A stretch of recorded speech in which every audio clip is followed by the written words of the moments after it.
नमस्कार, इशारों शहरों में आपका स्वागत है। मैं हूं संकेत उपाध्याय और आइए जो यूजुअल दलगत राजनीति है, किसने बस चलाई नहीं चलाई, कौन जिम्मेदार कौन नहीं जिम्मेदार, उसको टीवी तक ही छोड़ते हैं। हम लोग ज़रा कुछ और एक ज़रूरी चीज़ के बारे में बात करते हैं जिससे वाकई फ़र्क पड़ेगा।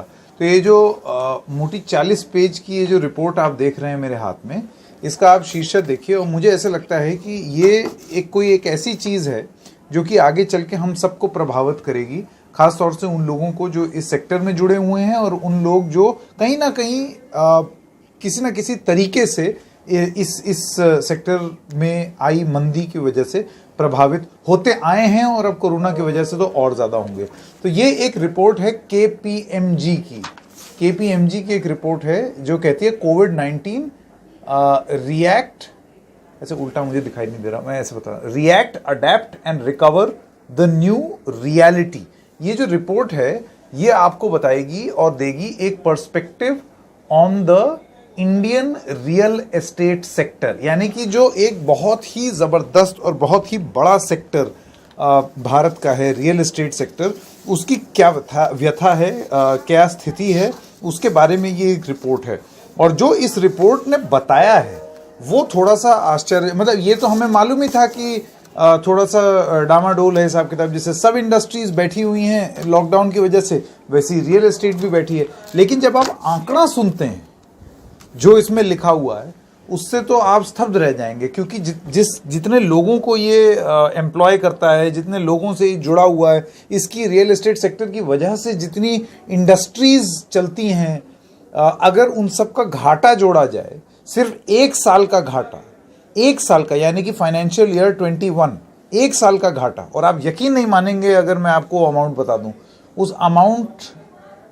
अमाउंट है 1 ट्रिलियन रुपए, 1 ट्रिलियन।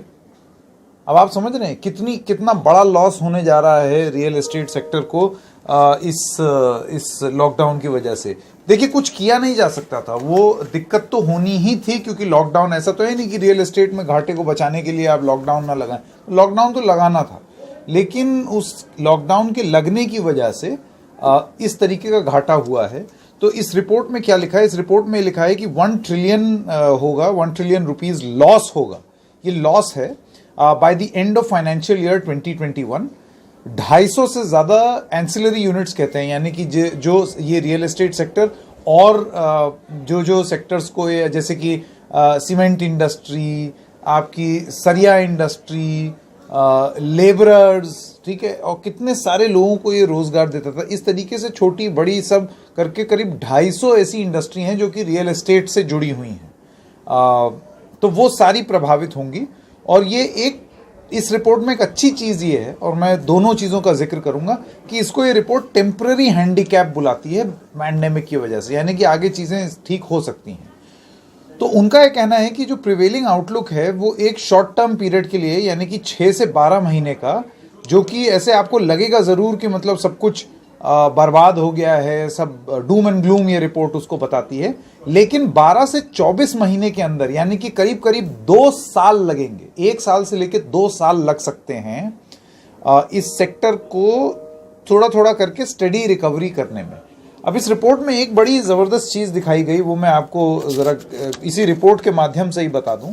ये एक पेज मुझे बड़ा रोचक लगा। अगर आप ये देखें तो इस रिपोर्ट में ये जो नीचे आप टैली देख रहे हैं, ये देखिए, ये 2019 में इस तरीके से ये ग्राफ था रियल एस्टेट सेक्टर। 2010, 11, 12, 13, 14, 15, 16, 17, ये जो आप गैप देख रहे हैं, ये डिमोनेटाइजेशन है।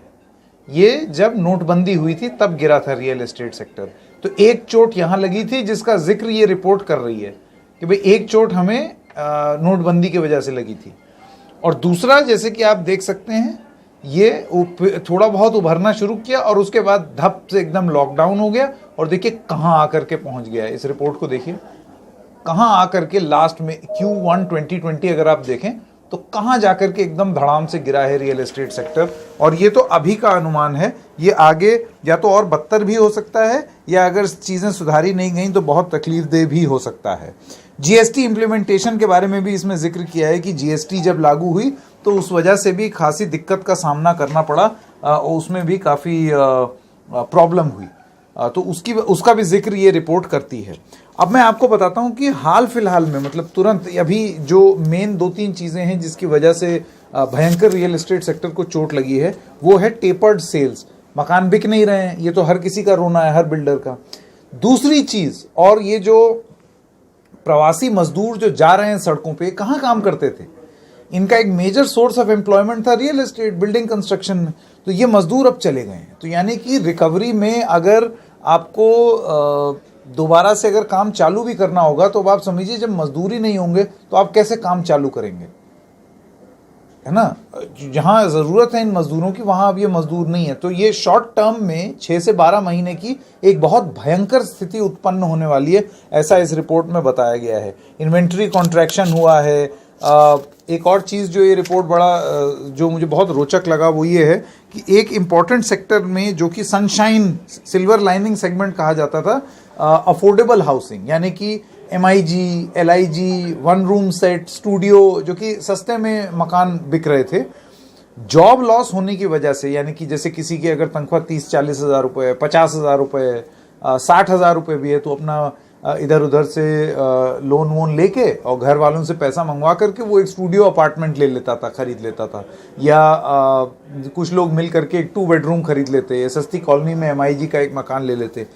इस रिपोर्ट के हिसाब से वो सबसे ज़्यादा प्रभावित होने वाला है शॉर्ट टर्म में। ये रिपोर्ट ये भी बताती है कि भारत की जो टॉप 7 शहर हैं, वहाँ पर करीब 2.5 से 3 लाख यूनिट बिकेंगे 2020-2021 में। ये 4 लाख यूनिट बिके थे 2019 और 2020 में, यानी कि पिछले साल। सीधा सीधा 1 से 1.25 लाख यूनिट कम बिकने का अनुमान है, सिर्फ इस पीरियड में नहीं, इस पीरियड से आगे भी। यानी कि जब लॉकडाउन, अगर आप ये समझिए, खुल भी गया, कल भी खुल गया, तो उसके बाद उसका जो इम्पैक्ट होगा लोगों पर, क्योंकि नौकरियां चली गई हैं, चीज़ें खुल नहीं रही हैं ढंग से, रियल एस्टेट सेक्टर को आगे बनाने में भी दिक्कत होगी, लोगों के पास बाइंग कैपेसिटी नहीं है। ये सारी चीज़ें देखते हुए ये यूनिट, उनका अनुमान है कि 1 लाख से 1.25 लाख कम बिकेंगे इस साल, और इसका सीधा सीधा प्रभाव होगा लॉस में इस रियल एस्टेट सेक्टर को, जिसके चक्कर में इन लोगों को हो सकता है लोगों को भी निकालना पड़े, नौकरियां भी जा सकती हैं रियल एस्टेट सेक्टर में। ऐसे ही वो प्रेशर में था और टेंशन में था। तो ये सारी चीज़ें हैं जो कि ये रिपोर्ट बताती है और बड़ी अहम है। इसके लिए अलग अलग जो रियल एस्टेट सेक्टर के लोग हैं, उन्होंने ये जिक्र किया है कि सरकार से अगर थोड़ा सा स्टिमुलस की मदद मिल जाए तो बहुत फ़र्क पड़े। उससे क्या होगा, बहुत सारे लोग अपने पैरों पे खड़े हो पाएंगे और लोगों के हाथ में भी पैसा आएगा, तो एक बार वो डिमांड दोबारा चालू होगी, जो कि इकोनॉमी के साथ ही एक समस्या है कि भाई आप बनाते चले जाएं, बिल्डिंग कोई खरीदने वाला ही नहीं होगा, तो फिर क्या करेंगे। ये स्थिति पहले से ही थी और अब इस कोविड-19 की वजह से अब और ज़्यादा बढ़ गई है। तो 1 ट्रिलियन रुपया ये है लॉस रियल एस्टेट सेक्टर का, और जो सबसे बड़ा कारण जो होने वाला है इसका, वो है लेबर शॉर्टेज। अब समझ में आया है आपको मजदूरों की ताकत, मजदूरों को मजबूर करके जो उनका पलायन हुआ। आज जब आपकी इकोनॉमी पर चोट पहुंचेगी, क्योंकि वो ठगे हुए महसूस कर रहे हैं, तब आपको एहसास होगा, तब लोगों को एहसास होगा कि हमने कितनी बड़ी भूल की। यहाँ अगर उस तरीके का इंतज़ाम होता, नौकरी से ना निकाले गए होते, उनका कोई ध्यान रख रहा होता, या सहूलियत कर दी जाती कि पहले ही उनको उनके घर भेज दिया जाता, तो शायद वो राज़ी खुशी वापस भी आ जाते। अभी समय लगेगा और ये एक चोट है जो कि इकोनॉमी पर भी लगेगी, क्योंकि जो पैसे की ज़बान समझते हैं उनको शायद ये रिपोर्ट पढ़ लेनी चाहिए, क्योंकि ये रिपोर्ट काफ़ी हद तक आंख खोल देती है। तो मजदूरों के साथ किया गया बर्ताव किस तरीके से अर्थव्यवस्था पर पहुंचाएगा चोट, वो बताती है ये KPMG की रिपोर्ट। तो आज इशारों में बस इतना ही। मैं आपसे फिर मिलूंगा किसी और मुद्दे के साथ। आज मुझे ये लगा कि मैं क्या पॉलिटिक्स की आप लोगों से बात करूं। हर समय पॉलिटिक्स तो आप देखते ही रहते हैं, वो गोदी नॉन गोदी हर टाइप के मीडिया में हर टाइप की बात होती रहती है। तो मुझे लगा एक कुछ ऐसी बात की जाए जिसमें मेरा भी ज्ञानवर्धन हो और 4 बात आपको भी मैं बता सकूं। तो इसी वजह से मैंने ये टॉपिक चूज़ किया। उम्मीद है आपको पसंद आया होगा और एक इम्पॉर्टेंट बात पता लगी होगी, जो कि जिसको मुझे भी पता लगी, और ये अमाउंट सुन करके मैं तो स्तब्ध रह गया। आज इशारों में इतना ही। हम फिर मिलेंगे, तब तक के लिए नमस्कार।